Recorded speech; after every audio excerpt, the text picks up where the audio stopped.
Bonsoir à tous, merci d'être au rendez-vous de cette édition du 20h à la une de l'actualité. Les travailleurs du groupe Diprom n'ont pas le cœur à la fête. En cette veille de Tabaski, ils étaient en sit-in ce vendredi pour crier leur colère. Après la fermeture de leur entreprise, ils interpellent l'État et réclament un redéploiement rapide. Attaque à main armée à Louga. Des malfaiteurs ont ciblé une station d'essence à Keur-Momar-Sarr, blessant au moins 2 personnes. Une somme d'argent a aussi été emportée. Et puis, la pomme de terre est au cœur d'une vive polémique en cette période de l'Aïd el-Kébir. Si elle est introuvable dans certaines parties du pays, sa qualité laisse également à désirer. L'UNACOIS accuse l'État et les Indiens. La page internationale et l'actualité sportive également au menu de ce journal.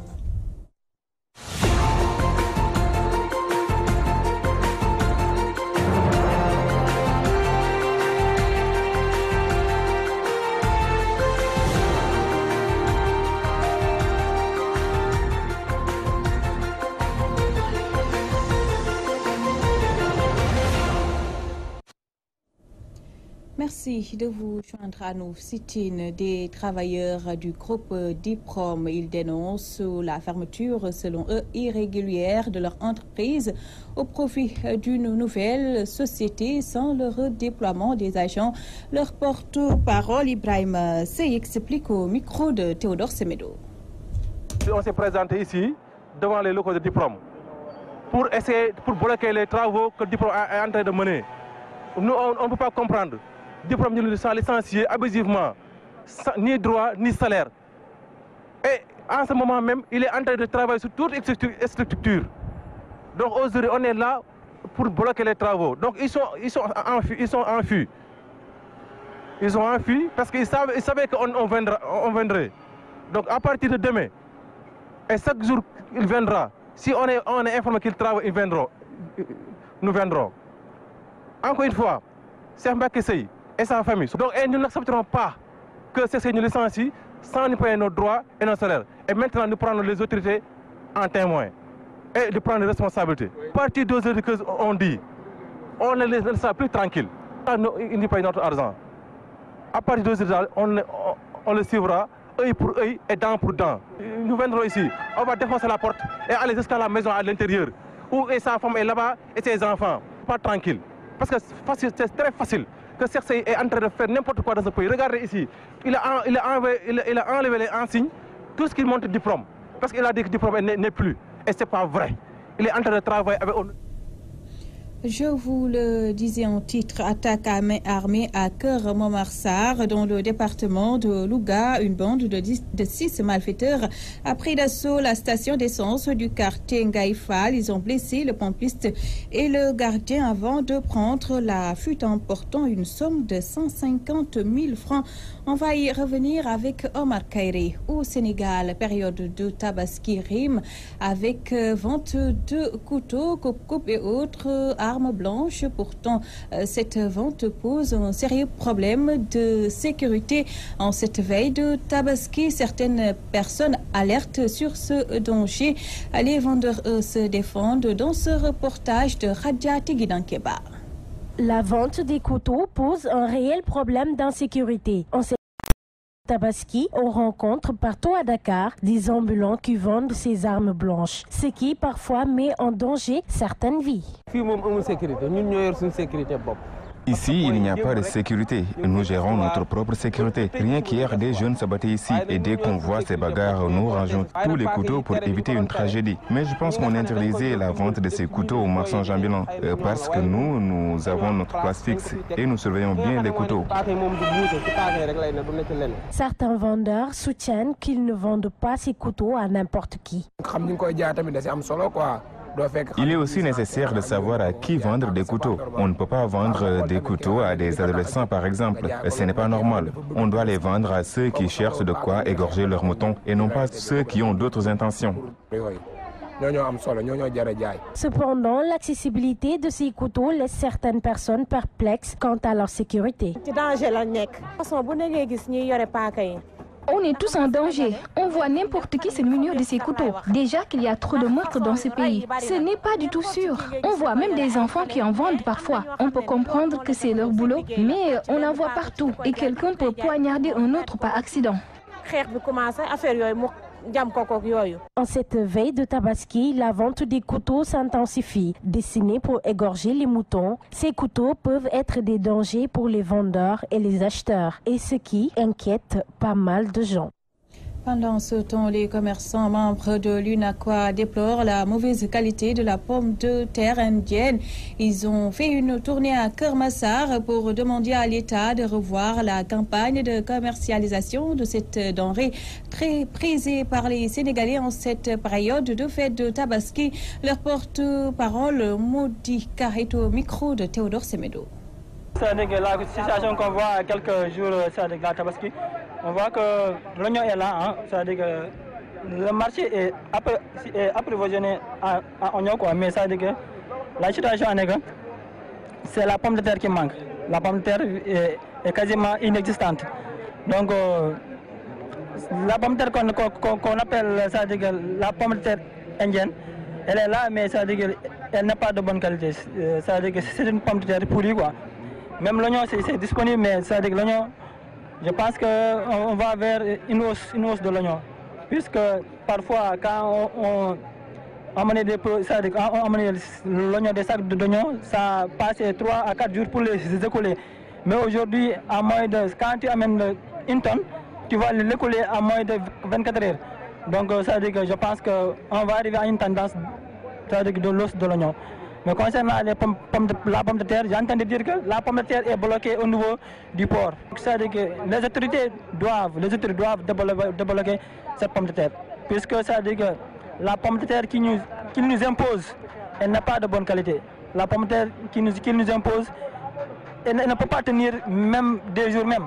C'est-à-dire que quand on vous vend la pomme de terre, quand vous le vendez à vos clients, les clients vont dire que la pomme de terre n'a pas de bonne qualité, donc vous l'avez client de pommes de terre pourries.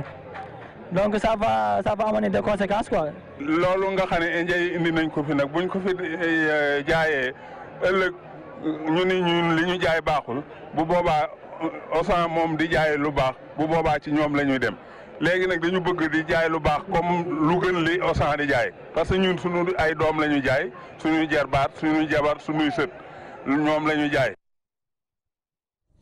Tout n'est pas bon pour la consommation pendant cette fête de Tabaski. C'est du moins ce qu'a compris le service d'hygiène de Rufisque.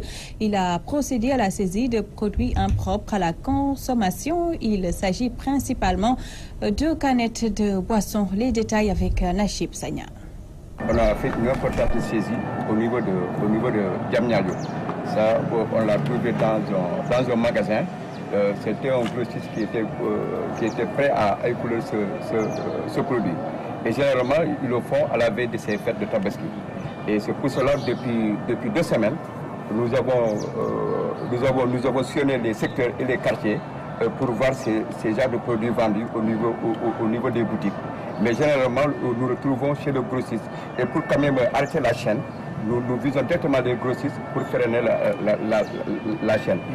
Parce qu'une fois la chaîne est freinée, les détaillants ne pourront plus récupérer ça pour vendre ça au niveau de la population. À peu près, nous avons saisi une quantité très importante. On a saisi 160 caisses de canettes.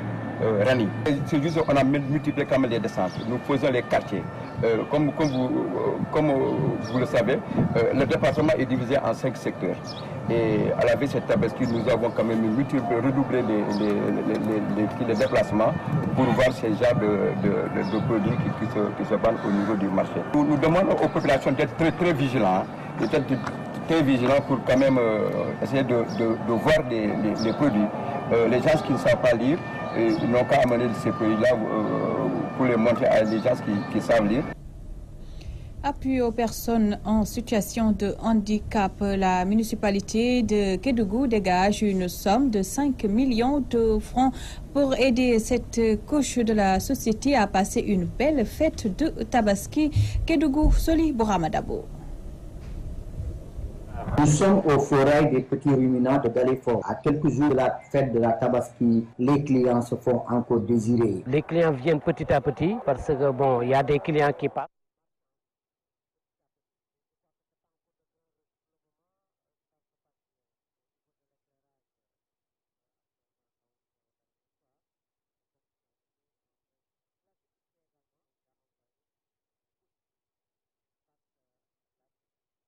Permettre à toute personne musulmane de célébrer la Tabaski, l'une des plus importantes fêtes musulmanes dans la joie, c'est tout le sens que l'on peut donner à cet acte de l'équipe municipale dirigée par Mamadou Adji Cissé, qui apporte un soutien estimé à plus de 5 millions aux personnes en situation d'handicap. Pour cette année-ci, nous n'avons ciblé que les personnes en situation de handicap et les personnes qui avaient besoin d'une prise en charge médicale.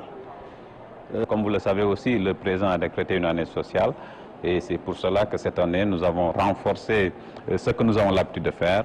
Donc nous avons touché plus de familles. Donc nous avons dégagé une enveloppe de plus de 5 millions. Donc nous avons touché 147 familles et nous faisons aujourd'hui que la remise symbolique de certaines familles. Nous avons touché tous les imams de la commune, sans exception, de toutes les mosquées de la commune. Donc nous essayons d'apporter notre secours vraiment à la communauté musulmane. À l'occasion de la fête de Tabaski, permettre à tout un chacun vraiment d'avoir un mouton pour faire la fête. Étant dans un pays laïque, cet appui est élargi à la communauté chrétienne, a laissé entendre le maire. Vous savez, quand on parle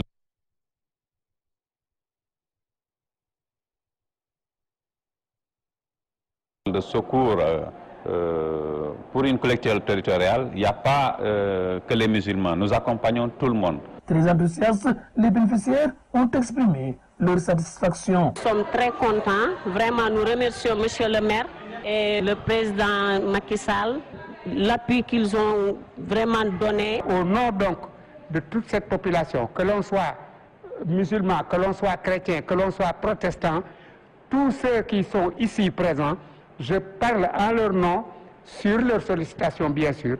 Nous vous remercions de tout cœur. Malgré la pluie qui s'était abattue sur l'ensemble du territoire régional, durant toute la journée, les bénéficiaires ont effectué personnellement le déplacement pour percevoir leur enveloppe. Kédougou, Solubra Madabo, Abla Chimerfal pour la radio-télévision Walfadjri. Le mouvement Mangara Dolel Maki au chevet des populations démunies de Diourbel, les membres du dit mouvement ont procédé à une distribution de dons en cette veille de Tabaski. L'initiative entre dans le cadre de l'année sociale décrétée par le président Macky Sall. Mamadou Martarsar. Les responsables du mouvement Mangara Dolel Maki se sont signalés dans la préparation de la Tabaski. Ils ont offert des dons aux populations démunies de la commune de Diourbel. Madjiguen Mangara est la coordonnatrice. Ce jour est un jalon supplémentaire de notre chaîne de solidarité avec les populations du Baol. Notez que le père, Monsieur le Président Macky Sall, a marqué son magistère de l'inclusion sociale et la solidarité. À côté des financements en faveur des femmes et des jeunes, nous tenons à soulager en des occasions comme la Korité et la Tabaski et à abonder le panier de la femme gestionnaire du ménage. Nous agissons aussi au-delà du symbolisme pour dire que nous n'aidons pas que pour la politique. À 2000 ménages, on était à 500 familles la première fois à la Korité, mais on s'est arrangé pour élargir et avoir 2000 familles aujourd'hui. Le mouvement Mangara Dolel Maki, à travers ce geste, entend apporter sa contribution à l'année sociale décrétée par le président de la République Macky Sall. Notre action est due à ce que le président nous a suggéré, c'est-à-dire il a décrété cette année comme une année sociale. Il nous a demandé d'aider les populations et pour moi c'est ma manière d'aider à cette année sociale, d'aider les familles, les ménages. Parce que la femme est gestionnaire du ménage. En les aidant, on aide toute une famille. Voilà ce qui a motivé mon retour ici à Diourbel. Bien implanté dans la région de Diourbel, le mouvement Mangara Dolel Maki compte élargir ses actions au-delà des frontières du Baol. Touba Mbacké, Mamadou Makhtar Sarr pour la radio-télévision Walfadjri. Des militants apéristes de la commune de Djiddah Thiaroye Kao demandent au président Macky Sall de renforcer leur leader Samba Ndongo. Ils l'ont fait savoir en marge d'une cérémonie de remise de dons pour les besoins de la fête de Tabaski. Théodore Semedo. 25 moutons et 50 sacs d'oignons de 25 kg chacun, c'est le don alloué par le responsable politique de l'APR, Samba Ndongo, par ailleurs président du mouvement Djiddah Action Développement, respectivement aux imams et aux populations de Djiddah Thiaroye Kao pour les besoins de la fête de Tabaski. C'est pas la première fois que Samba Ndongo pense à la population de Djiddah Thiaroye Kao. C'est pour cela qu'il a octroyé 50 sacs d'oignons à la population de Djiddah Thiaroye Kao et des moutons aux imams d'environ qui sont là. Il les a donné des moutons pour la Tabaski. 50 sacs d'oignons, oui, pour la population de Djiddah Thiaroye Kao et 25 moutons aussi pour les imams. Occasion saisie par les membres de la dite structure et les bénéficiaires de solliciter du chef de l'État le renforcement politique de leur leader Samba Ndongo. Vraiment, nous demandons au président de la République Macky Sall de penser à notre leader Samba Ndongo. Il fait des choses vraiment remarquables. Il donne des leçons à tous les responsables du département de Pikine. Il ne cesse d'appuyer la population. Il ne cesse de soutenir la population. Donc on demande au président Macky Sall d'appuyer et de soutenir le leader Alassane Samba Ndongo. On doit aller aux élections dans 6 mois. Et s'il renforce M. Samba Ndongo, je sais que dès le premier tour à Djiddah Thiaroye Kao, on va gagner largement. On va lui donner un deuxième mandat. Et on lui dit aussi que Samba Ndongo et toute l'équipe qui est derrière lui va lui donner pour le parrainage, on va lui donner 15% de ce que doit donner le département de Pikine. Vraiment, nous lançons un appel solennel au chef de l'État de revoir et de soutenir M. Alassane Samba Ndongo parce qu'il le mérite, parce qu'il l'a fait depuis que Macky Sall est président. Il ne cesse d'appuyer et de soutenir le leader Macky Sall. Le président doit lui donner un poste de nomination. Vraiment, il l'a mérité. Vraiment. Il ne se fatigue jamais. C'est un homme qui se soucie à chaque fois du problème de Djiddah Thiaroye Kao. Avec ses 66 quartiers, Djiddah Thiaroye Kao demeure l'une des communes les plus denses du département de Pikine sur le plan électoral. Ce qui fait qu'aujourd'hui, que les acteurs politiques du pouvoir comme ceux de l'opposition affûtent leurs armes en direction de la présidentielle de 2019. Théodore Semedo, Djiddah Thiaroye Kao, Walfadjri. Ancien du Parti démocratique sénégalais, Bassirou Kébé lance son mouvement et rejoint. Après un bref passage du côté de Samuel Sarr, il a officialisé son ralliement lors d'une journée de lancement du nouveau mouvement Al-Hassan Ba. Mohamed Bachir Kébé, un des cadres du Parti démocratique sénégalais du département de Nioro, quitte le navire du pape d'Issopi et crée un mouvement national dénommé Liguey Sunu Réew. Bass Kébé, comme on l'appelle, qui compte soutenir le président Macky Sall, a organisé à Kaolack une journée de lancement en présence du ministre Matar Ba. Je pense que nous sommes là aujourd'hui pour soutenir le président de la République, Macky Sall. Le soutenir du point de vue technique et du point de vue politique pour qu'il y ait un deuxième mandat dès le premier tour en 2018. Nommé conseiller technique à la présidence sur la petite enfance, le responsable de Kermediabel, aujourd'hui très décidé, assume son choix avec courage et responsabilité. Et ce soir, nous l'assumerons.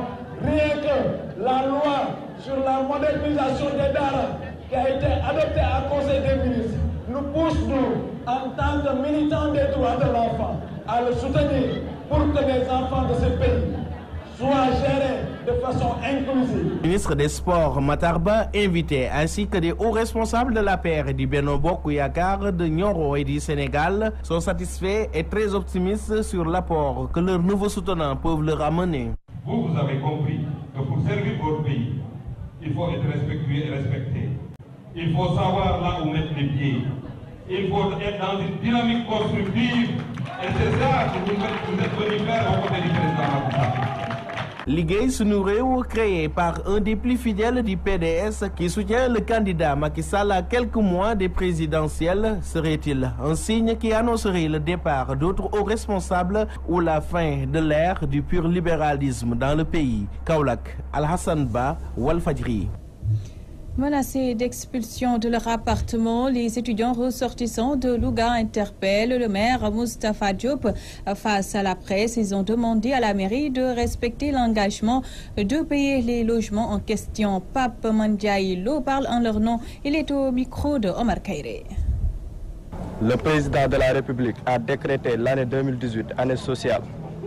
Cette instruction a été bien comprise par le DG du PTB-SA, M. Omar Boun Khattab Silla, à qui nous avons été allés voir pour solliciter son appui pour le transport des étudiants lougatois à l'UCAD.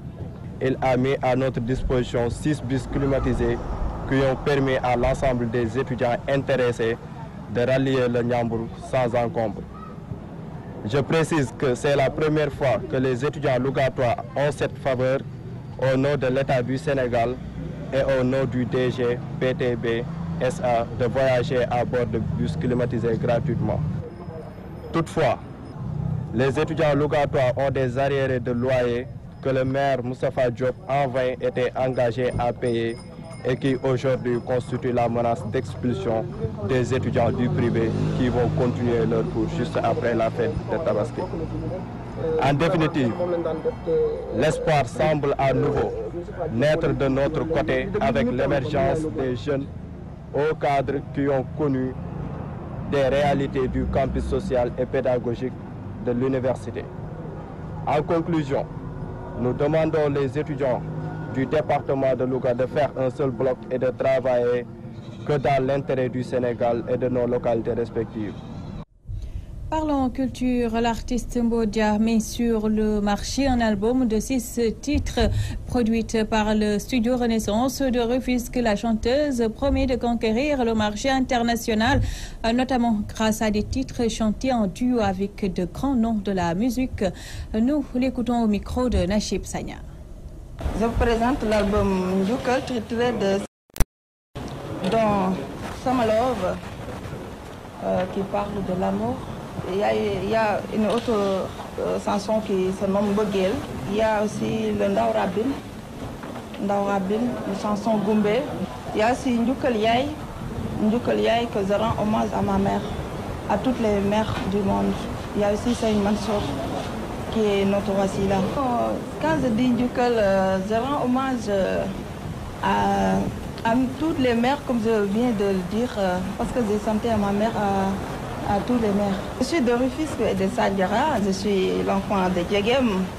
Djegem, ça fait partie des villages sérères rufisquoises ici, avec ma famille, mon mari, tout le monde. J'aimerais faire une longue carrière si Dieu me le permet. À présent, un round-up de l'actualité internationale avec Issatine.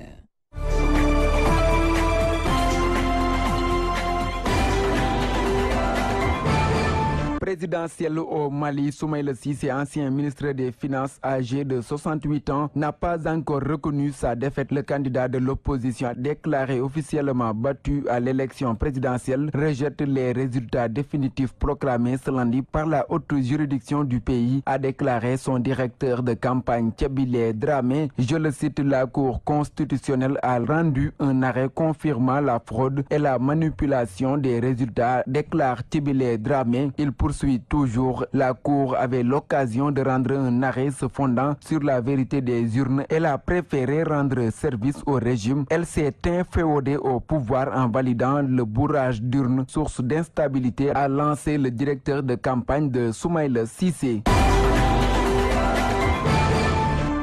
Au Brésil, 14 personnes ont été tuées ce lundi lors d'opérations de la police et de l'armée contre des trafiquants de drogue dans des favelas et en banlieue de Rio de Janeiro, a annoncé l'armée. Selon aussi des informations de la presse locale, le commandement militaire chargé de la sécurité a fait état de la mort de 8 personnes lors d'une intervention de ses forces dans 3 favelas, tandis que l'agence de presse officielle Agência Brasil rapportait la mort de 6 membres de gangs présumés après une course-poursuite à Niterói, ville située en face de Rio de Janeiro. On note également 200 kg de drogue saisie par la police.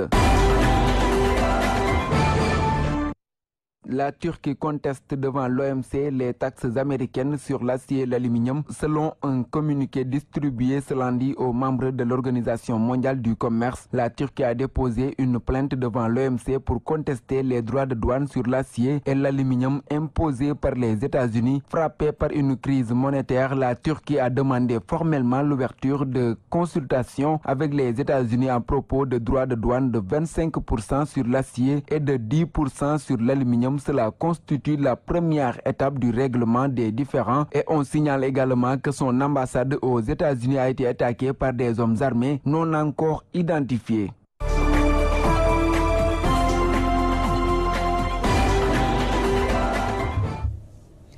Dans l'actualité sportive au football, le président de l'Institut ISEC dénonce des magouilles de la Ligue de football de Dakar pour empêcher son équipe de monter en national. Selon Mamadou Diop, le président de la Ligue et la Fédération ont orchestré une injustice dans le seul but de priver ISEC Football Club de la montée. Mamadou Diop est interrogé par El Khairi Aïdara. Ça fait 2 ans que nous avons été agréés. Nous sommes affiliés à la fédération. Cette année, nous sommes allés en tournoi de montée, mais quand même, je le dis, il y avait une grande magouille au niveau de la Ligue de Dakar. Je ne veux pas en parler parce qu'on s'était qualifié de finale. On avait gagné l'université de Bambey et quand nous sommes revenus, ils ont dit qu'il faut encore un autre tournoi de montée. Et je pense que j'attire l'attention du président de la fédération, Augustin Senghor, que ce n'est pas sérieux, n'est-ce pas, le travail qu'ils sont en train de faire.